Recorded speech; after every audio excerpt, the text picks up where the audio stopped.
joining us at noon and happening right now. An annual tradition has just arrived in Portland's living room. You see it right there. Take a look at the 75-foot tall iconic Douglas fir still on the truck there, set to fill some holiday cheer at Pioneer Courthouse Square this year. We're going to have a live report on what people can expect as we get one step closer to all the celebrations. But first, let's toss it over to Rod Hill with the latest on your weather impact forecast. Rod, pretty mellow right now. Yes, I know you and I will be down there later, Tim, getting that tree stood up, right? That's right. You got it? We're on it. Yes, it's straight. Okay. That's always exciting down there, absolutely. Well, so far we've been dry. Radar is showing some rain offshore, but nothing along our coast. And if you've looked out the window, certainly here in Portland, we've had thin cloudiness with partly sunny skies more than not. And that is really helping a warm air mass warm up. So take a look at the numbers. 60 in Portland, 60 in Astoria. These are current temperatures. 59 in Kelso. Now, it was foggy this morning, and although the fog has lifted down in Salem, it's still cool, 52 degrees. Here's a look at the thin cloud cover, kind of partly sunny from the Wells Fargo building, and there's that warm temperature with a southeast wind. A similar scene up in Vancouver from the Springs at the waterfront camera. And here is the overcast sky after the fog has lifted down in Salem, and I mentioned it was 52. But jumping back up to Portland, I mean, we're at 60 now. We're going to be hanging out in the 60s through the 2 o'clock hour. And if you have plans this evening, still mainly dry out there with a mixed bag of cloudiness, and temperatures at 7 p.m. down to 55. Our rain chances will pick up later tonight into tomorrow morning. We'll have that complete forecast for you coming up. Right, great. Thanks, Rod. We'll see you soon. In the news today, the House is expected to vote on a bill that could end the 43-day-long government shutdown. The bill, which already cleared the Senate, will fund the government through the end of January. Now, if it passes, President Donald Trump could sign it into law late tonight, reopening the government. If this doesn't open, you might have airlines that say, we're going to ground our planes. And meanwhile, Transportation Secretary Sean Duffy there says the cancellations and staffing shortages at airports across the country will get much worse if the shutdown stretches into the weekend. Sunrise reporter Corey Johnson brings us the latest from PDX.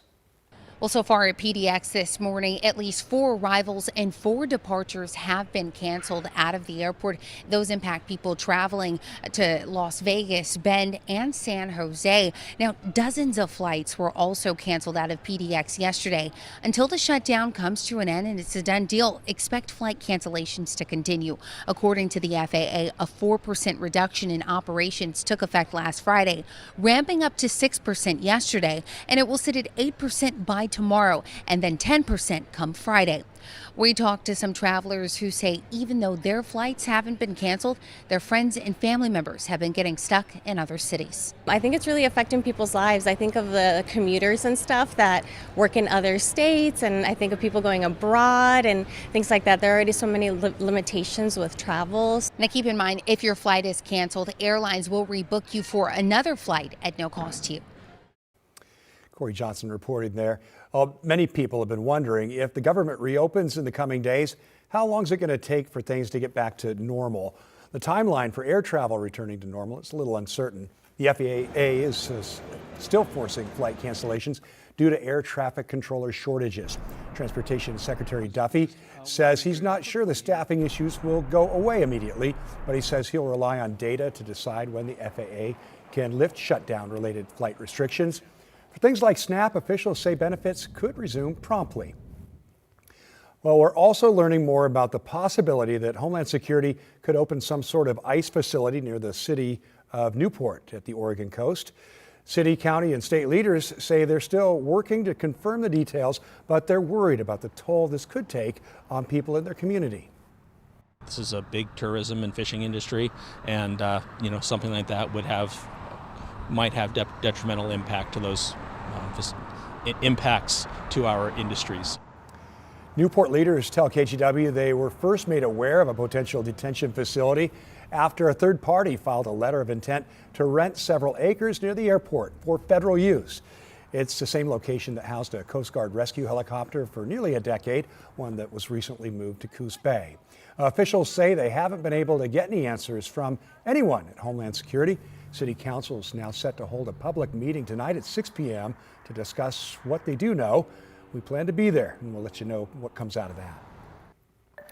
Well, developing in national news, newly released emails from Jeffrey Epstein are raising serious questions about his connections to President Donald Trump.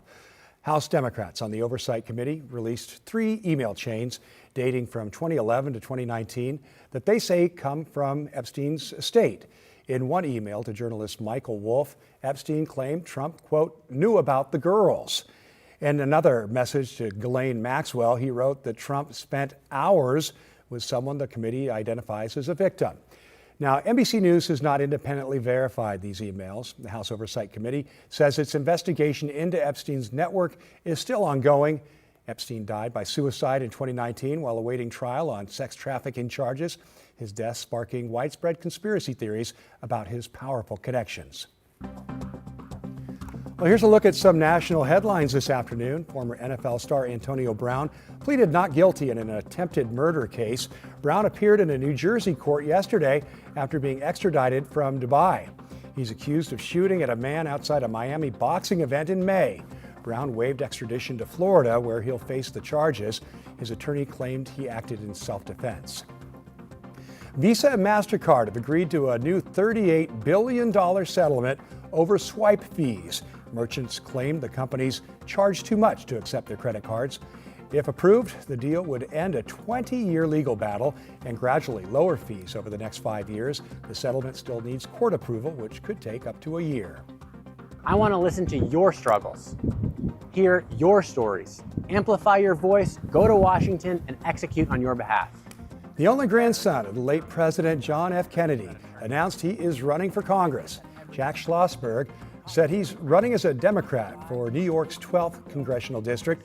The seat was long held by Congressman Jerry Nadler, who in September announced he'll retire. Schlossberg indicated that his campaign will be about fighting against Donald Trump's policies. And today, after 238 years, the U.S. is minting its last 1-cent coin. No more pennies. Earlier this year, President Trump announced that he'd ordered the nation to stop making the penny, saying that each one costs nearly 4 cents to create. Its removal, though, is causing problems for some merchants who will now have to round prices either up or down. Other coins, including the nickel, dime, and quarter, will remain in circulation. And those are your national headlines today. Well, more than 5 years ago, Portland voters approved $60 million for a Center for Black Student Excellence in Portland Public Schools. Since then, the project has been slow moving. Now a report indicates there may be even more delays. Thomas Schultz has more. Portland Public Schools recently released a new report showing that this building behind us, which is meant to house the Center for Black Student Excellence, is going to have millions of dollars in upgrades needed. One of the biggest things here is seismic upgrades the school district says needs to be implemented. They also say they plan to improve heating and air conditioning systems.